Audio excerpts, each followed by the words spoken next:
In today's video, we're going to install the LOD off-road bumper in my Jeep Gladiator, and I'm going to go over a few things that you need to flat tow it behind a bus or RV. Looks pretty cool, doesn't it? If you followed my channel for a while, you may know that we flat towed a Land Rover Discovery behind our previous RV. And we love that Land Rover, we still have it, but the engine decided to give up on the 4th of July last year. No, I'm not joking, it actually did.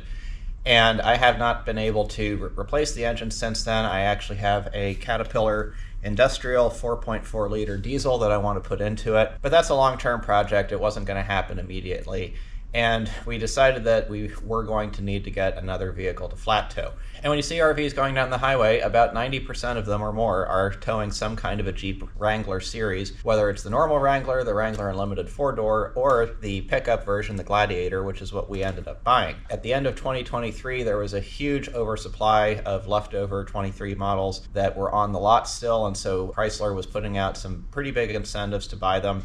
We managed to get a great deal on this one, which was a brand new Gladiator Mojave series, and if you're interested in my thoughts on it, leave a comment down below. I'll make another video.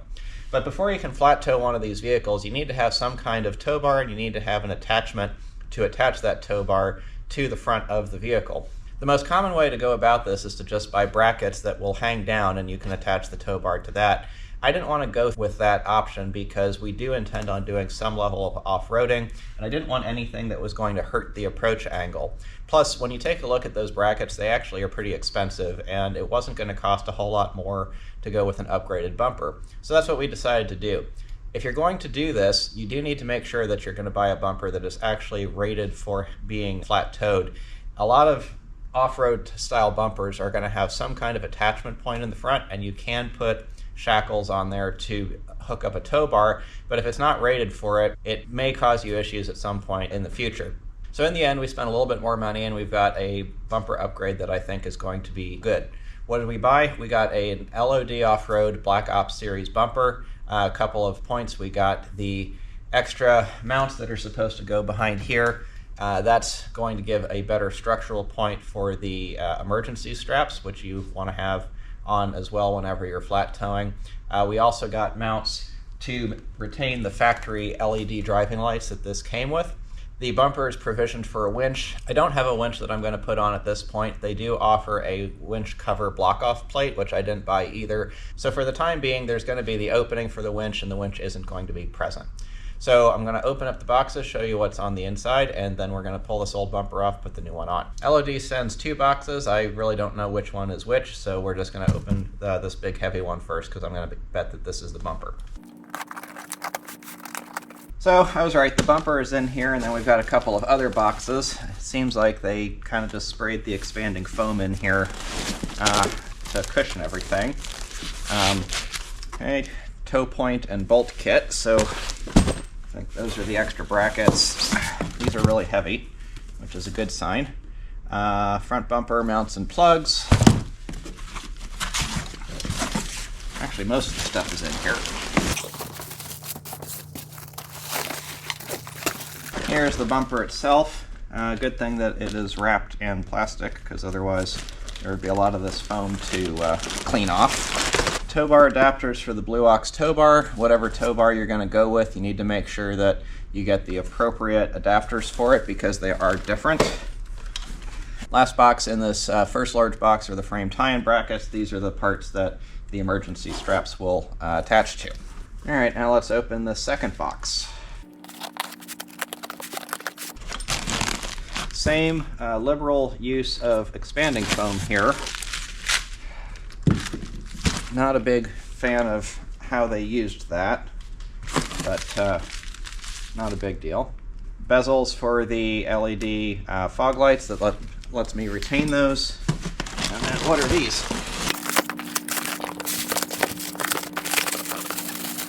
And then these are going to be these side parts that go on the sides of the bumper, and the the driving lights are going to go in here. Let me get this other one out as well. So, not a huge fan of how they packaged these. The expanding foam definitely leaves some stuff to be desired, but all in all, not too terrible. Okay, now that I've got everything unpacked, it's a little bit clearer how everything goes together. So here you've got the center section of the bumper. You've got the 2 kind of winglets on either side, which is where the driving lights are going to go. Then you've also got your frame mounts here in this box. So that's where the frame ties in. These are the extra supports where the emergency cables are going to go. You have to install these with the frame mounts. I've got both the blank off plates that they include if you do not have lights you're going to use, but since I do have driving lights, I'm going to use these or the adapters to reuse those factory lights. And then these are the adapters for the Blue Ox tow bar, which these things are really quite beefy, so definitely have confidence in them being tow rated. These brackets go on either side of the front bumper, and one of the reasons I point this out is that I saw these in the pictures, but it wasn't clear that these were a separate part. And they send them in a nice powder-coated gray that's pretty neutral, kind of matches the factory bumper. But one of the things that Jeep does on a lot of their different vehicles is they've got the color accents. So on the Mojave, they've got the orange color accents. Here, you got it on the Mojave symbol, you've got it around in other places. Rubicons are red if you have a 4xe, which they don't make in a Gladiator, but if you have one of the Wrangler Unlimited 4xe, those are blue. So I mention that because if you want these to be a matching color, you probably should open the box and get them first so that you have a chance to get them painted or powder coated or whatever you want to do. I wanted them to match, and now I'm kind of rethinking that because I wanted to get this bumper on today. But I'll start off by just pulling the bumper, and then I'll think about it while I'm doing that. So I've gotten started. The first thing that you have to do is pull off this factory skid plate, and LOD says that you can't reuse it when you put in their bumper, so I guess I'll see how that works out. But I will say, this is actually a lot heavier duty than I thought it was. This has some weight to it. The other thing you have to do that I've already done is disconnect the wiring harness for the factory driving lights, which is just this connector over here on the passenger side. Comes off really easily. From there, you've got these brackets that seem to be holding the bumper on. A total of 8 bolts, or 8 nuts. 2 here, 2 on the other side of the frame, and then over here, same thing on the passenger side. These are going to be a little bit harder to get at with an impact gun, so I probably won't be able to do that. I'll get those off, but then the other thing, if you look carefully, you can see that the top plastic part of the bumper looks like it goes into the frame as well. And that is this and this over here. I'm going to see if I can get away with just pulling those out, doing those 8 bolts, and then taking the whole bumper off as an assembly. Let's see how that goes.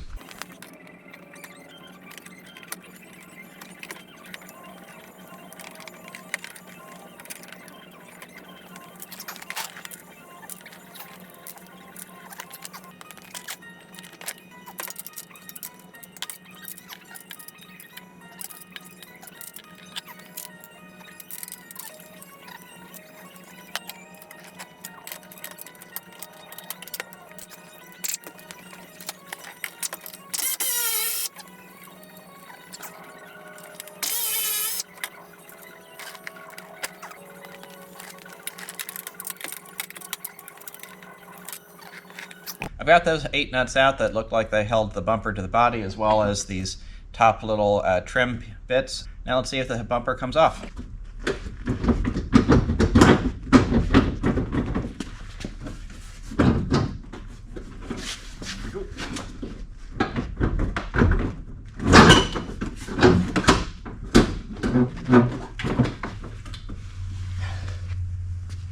Comes off easily, and this is very lightweight. Definitely something one person can pick up. I think the other one will be a bit harder. Now that I've got this out, one thing I did want to point out that caught me a little by surprise. If you look carefully, you'll see that these studs here, which I've got the bumper kind of upside down, so these are actually the bottom studs, are longer than these.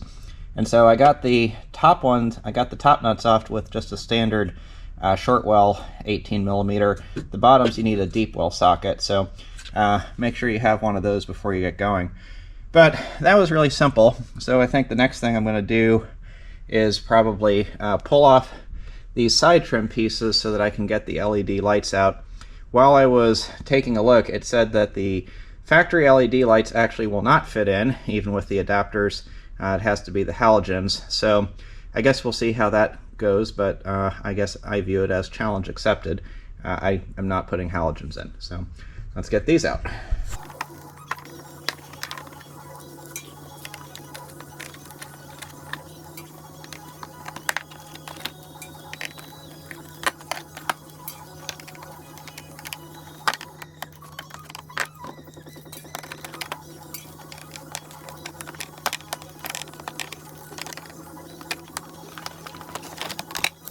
And now I'm going to take out the fog lights because I am determined to get them back into the new bumper.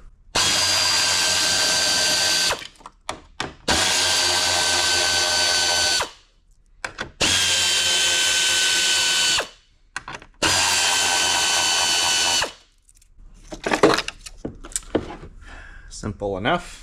So the next part is getting in both the bumper mount brackets and then the frame tie-in brackets if you have them, which I do. The instructions are not particularly clear, but this is a factory support bracket that goes behind this bumper mount here, which the bumper mount itself is welded to the frame. This part just comes out with a single bolt here that you're going to end up reusing. And then you've got the driver and passenger side bumper mounts. The way that you can tell which is which is that the arrow goes on the inside and is pointed up. You see they've got the nuts welded on, so that'll make installation actually pretty simple. What I then am going to have to do is I'm going to have to pull off this bracket, which is one of the brackets that supports the factory skid plate, so I may not be able to reuse it or have to do some modifications here. So I'm going to get those out and then start positioning everything in place.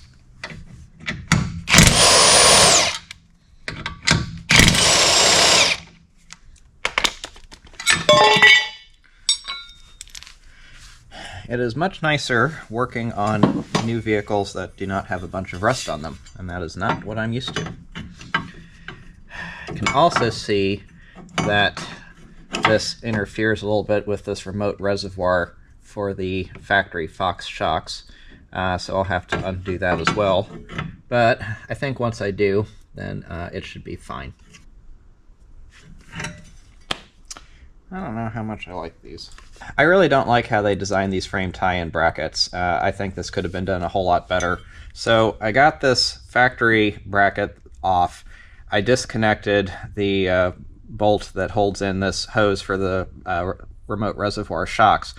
And I realized that this is, I think, unique to the Mojave. Maybe they also have something like this on the Rubicon. But if you hold this up, this is going to hit, and if I move that hose out of the way a little bit so that I can get it in, this still is not right. This is the these are the mounts for the support that has the factory skid plate, and these bungs stick out just a little bit, so this just isn't going to sit flush no matter how you look at it. I'm also not a huge fan of how they designed this tie-in part, because this is supposed to hold your vehicle in case your tow bar fails or comes off. And this is just kind of T-welded. There's not a gusset or anything like that in here. You're going to have your chains kind of coming down, and there's going to be some kind of force that's going to pull down on it. It'll be something of a shock when that happens. So I don't think I like this design much at all, so I'm probably not going to use these, which is kind of disappointing. But let me keep on going on this and see how things look, and as I mock it up, maybe I can figure out another thing to do. Alright, I've got the bumper mock-up started, and I'll make a couple of observations. I'm not going to use these frame tie-in brackets. I don't think that this is a very well done design. If you take a look at these supports here, these are big, thick pieces, and just your standard tow hook that they include here on the bottom, this is a much beefier part than what you've got here in this frame tie-in bracket. And this ties into the frame as well. So I think that you've probably actually got more strength with this than what you do with the brackets that they provide. So this is where I'm going to put my my emergency straps. The other thing is that these are going to be a whole lot easier to access than something that was going to be up here, and I'm not going to have to worry about any interference with the stock remote reservoir shocks. I'm also pretty sure that I'm going to be able to put the factory skid plate back in with minimal, if any, modifications, but let's find out.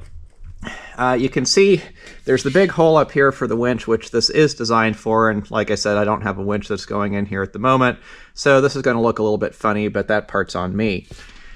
The instructions say that they recommend that you put in the bolts that go through these frame brackets and then have nuts that go into the main center section of the bumper before you put it on.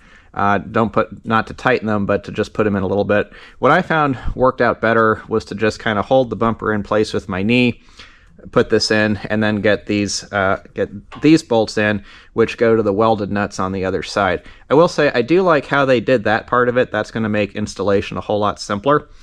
But the reason I didn't put the bolts in up here is because those bolts are going to then also need to go through the light brackets, which I still haven't given up hope on my LED lights. So I think the next thing that I'm going to do is try to get the LED lights working in those side housings. But now that I've gotten these parts in, I can get everything fitted and tightened down as far as the main brackets go, and then as far as these bolts go. For that part, I probably will get these bolts just threaded in to make sure that everything is lined up here, and then I can just run these down with the impact. All right, we'll keep moving.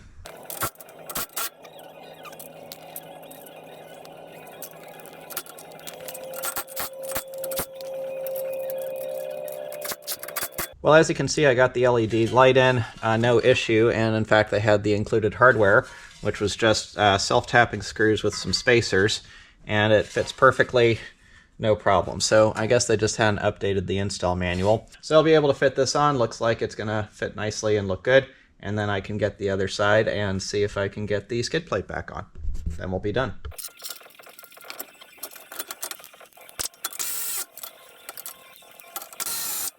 Well, the bumper's overall installed. Let me show you on this side, and the other side was the same way. If you take a look, so you got the 3 bolts that basically hold the 3 portions of the bumper together, the center section, the gray cast brackets, and then the outers. And you see that there's the one bolt that's kind of up towards the front. There is not a good way to get at that bolt, and so what I ended up doing was having this bunch of extensions in a swivel, and I was able to get that with my impact driver, which isn't going to get as much torque as I'd like on it, but really those bolts are going to be more in shear, so I don't think that that's going to be too big of an issue. The top one and the bottom one were okay, so that part wasn't too bad. And then another thing to point out, if you look carefully, you can see that on these lower bolts on the inside, you can see the washer's bent a little bit. And the reason is, with these factory brackets, which you do end up reusing, especially if you don't use the frame tie-in brackets, which I elected to not use, the curve at the bottom here ends up hitting it. So not a big deal. They do bend. You could alternately grind a bit off of the washer on one part to have a flat, but I'm not too worried about it there. Now I am going to go get the harness off of the stock bumper for the driving lights. I think those look good in there. It cuts off a little bit on the bottom and the top in this housing, but if you look carefully, you can see that all of the light is coming out of this center portion here. So really that doesn't impact anything. I may have to play a little bit with the aim, but I think those are going to be just fine. Let me get the harness and then we'll be about done. All right, I got the plastic front off of the bumper. It's held in by a ridiculous number of screws that are easily accessible from the back, and then just flips over the factory tow hooks. These are kind of nice. I wonder if I can figure out a way to reuse them somewhere, but not going to worry about that for now. Then you just have to snip the zip ties to get the harness out. I'll do that and then figure out how I want to route it on the new bumper. Well, I've got the factory skid plate held up under here, and it's actually really close to fitting. It looks like the only thing I'm going to have to do is cut off that lip at the top on both sides, and I think if I do that, I'm going to get enough height. I might have to do a little bit more trimming, but I'm going to give that a shot because I would like to put it back on. After a little bit of work with the angle grinder, the stock skid plate fits back in. Basically, I had to cut along this ridge here, basically in line with the top of this little detent, and I stopped doing that a little bit before the first one on either side, and that cleared all of the height that was needed.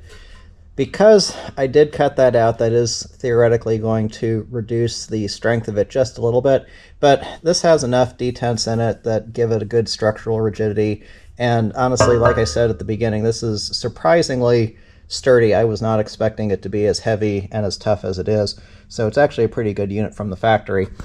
But technically the manual is correct. It will not be reusable as is, but it doesn't take a whole lot to make it usable. You can see where I didn't do a perfect job with the angle grinder if you look real close, but as soon as you're back from it and even just a little bit up, you don't notice it at all. So I think that's plenty acceptable, especially on a Jeep.